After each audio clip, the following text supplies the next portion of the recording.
Tere kõigile, on pühapäeva õhtud Tbilisis, pime juba, endiselt sajab vihma ja valimismissioon hakkab oma tööd lõpetama. Homme varahommikul lendan Frankfurdi kaudu Strasbourgi, aga praegu on paras aeg teha esimesi kokkuvõtteid Gruusias toimunud kohalikest valimistest. Loomulikult ei saa valimispäeva eraldada valimiseelsest olukorrast. Meie olime siin paar päeva enne valimisi, kohtusime küll presidendi, peaministri, tsiviilühiskonna esindajatega, opositsiooni esindajatega, aga meil ei ole nii head ülevaadet kui nendel vaatlejatel, kes olid siin alates augusti lõpust. Nii et kui panna valimised laiemasse konteksti, siis muidugi oli rikkumisi.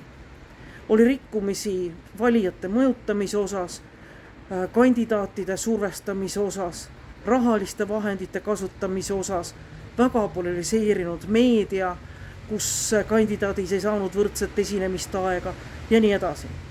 Aga tänaseks on valimised toimunud. Nad toimusid, nende korraldus oli eile hästi korraldatud ja valimised olid tagasid konkurentsi. Praeguseks peaksid olema nüüd kõik tulemused loetud ja võimul olev erakond Georgia Dream, Gruusia unistus, on kindlalt saanud üle 43% häältest, mis tähendab, et erakorralisi parlamendivalimisi ei tule. Jah, tuleb valimiste teine ring 30. oktoobril, sest mitte kõigis kohalikes omavalitsustes ei suudetud kohalikke esindajaid ära valida. Mida oodata?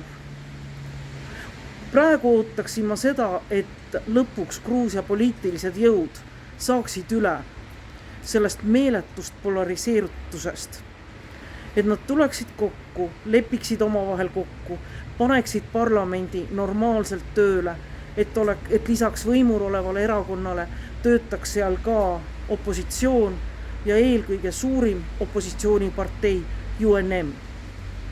Mingil määral varjutas valimisi president Saakašvili arreteerimine, ta on praegu vanglas, teda ootab endine karistus ja talle määratakse ka uus karistus seoses sellega, et ületas illegaalselt Ukraina ja Gruusia piiri, sisenes Gruusiasse illegaalselt. Kindlasti tema tulek Gruusiasse mõjutas eilseid valimisi. Kellele ta nüüd rohkem hääli juurde tõi, on raske spekuleerida ja mina seda öelda ei oska. Nii et mõnes mõttes on hea, et eilsed valimised on läbi, et nad toimusid rahulikult ja rahumeelselt. On raporteeritud 100 väiksemat intsidenti, paar suuremat intsidenti. Nüüd jääb oodata, et Gruusia kohalikud võimud võtavad neid tõsiselt, vaatavad neid rikkumisi, teevad oma järeldused. Aga minu mulje eilsetest kohtumistest Gruusia inimestega, ja ma kohtusin paljudega, me käisime kokku 13. valimisjaoskonnast Tbilisis. Inimestel on poliitilisest kemplemisest kõrini. Inimesed tahavad rahu, stabiilsust.